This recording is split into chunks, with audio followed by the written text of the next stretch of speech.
Welcome back to another episode of Sal and Pals Go to the Movies. This is another Throwback Thursday review, and today I will be reviewing The Blues Brothers. And just a fair warning, there's going to be spoilers up ahead, so you've been warned. Jake Blues rejoins his brother Elwood after being released from prison. The duo has just days to reunite their rhythm and blues band to save the Catholic home where the two were raised, outrunning the police as they tear through the city of Chicago. So let's begin with my first pro. First up is the star power this film has. You got James Brown, Ray Charles, Cab Calloway, Aretha Franklin, and Chaka Khan as musical appearances, but you also have John Candy, Carrie Fisher, Frank Oz, Twiggy, Steven Spielberg, and Paul Reubens in some random roles. You also have the main characters John Belushi and Dan Aykroyd, who are the Blues Brothers, and also their onstage band, which is too many names to name. Some would see this and say, yeah, they are just getting names in the movies to make it stand out, but some of these names were not on the posters, but without some of these, the movie would have not been what it is, and just by having John and Dan would not have had the big impact it did. Next point, this film does have a storyline, but it derives from the SNL skit, and here the film takes the momentum to shine light on the true reason you like the Blues Brothers, the music, and that is where Ray Charles, James Brown, Aretha Franklin, and Chaka Khan come in to take a bow in front of the light that is well deserved for being influenced behind the Blues Brothers creation. Even when you see their scenes on film, it's all about the music. John and Dan are just simply extras or even backup dancers, and they, the singers, take front stage.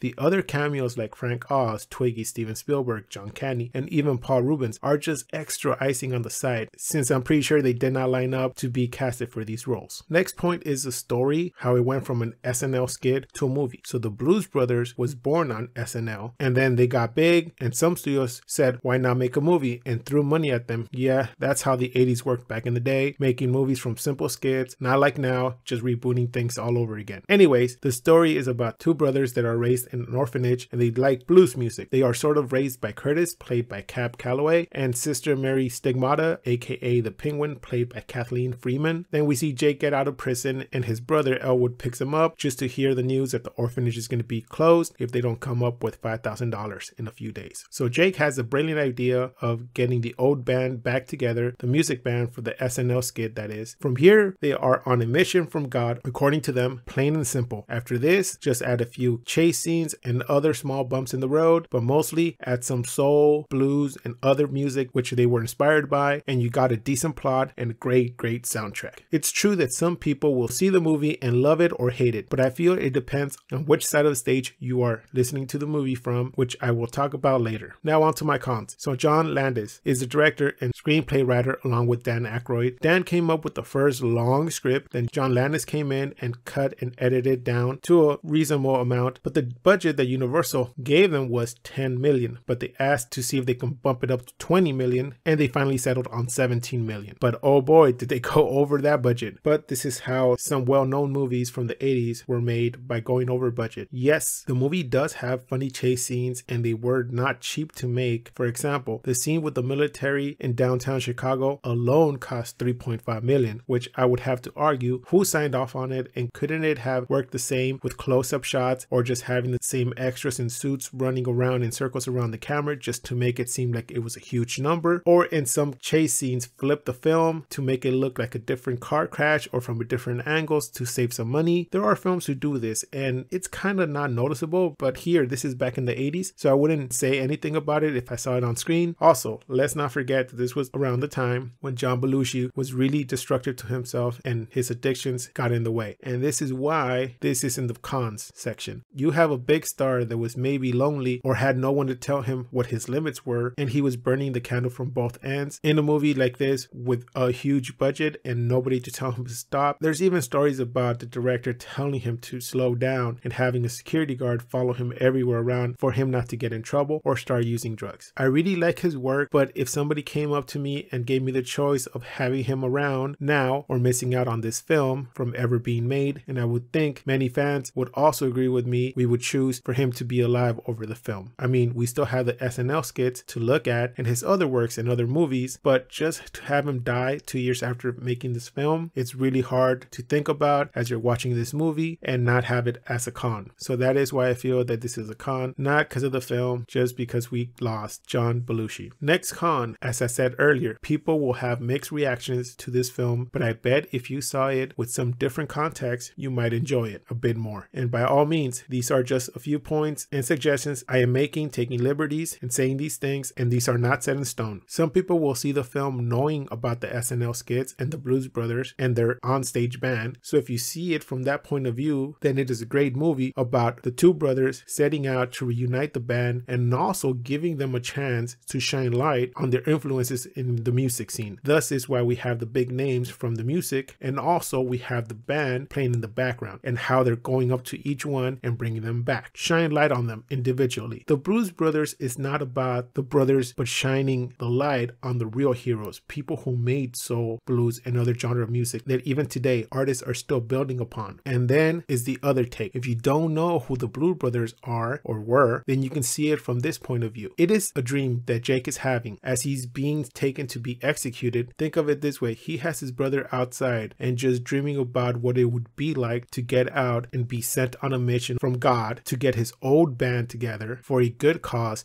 to save an orphanage where they were both raised. This would explain all the times they are getting chased around and nothing happens to them. All the explosions from Jake's old girlfriend, and again, they are never injured. This would also explain the music number of Minnie the Moocher and how Curtis goes from wearing his black suit to wearing a white suit and having the band behind him also changing their suits in an instant, and all of a sudden at the end they all revert to what they were wearing before. And at the end of the movie, Jake is dead but still in jail singing with his band, but it all comes down to that he is with his brother and the band, a symbol of coming to terms with it all. Again, this is just another way people who say they hate the film can view it, since some scenes in the movie don't really add up, like the red car with the Nazis going over the unfinished freeway and it climbs up really high, higher than a skyscraper, and then falls in the middle of downtown Chicago. There are some things in there that don't make sense, but this is another way you can see the film and basically enjoy it. So my final grade for this movie is going to be a 7 out of 10. The film does have a great soundtrack to itself, great music appearances and cameos, the Blues Brothers, but there is some slow paced scenes and some things that don't make sense. For me, it's all about the songs and the message that the actors wanted to leave behind, especially John Belushi. So that does it for this review of the Blues Brothers. Please join us next time where we're going to review Cinderella Man. You think you're telling me something? What, like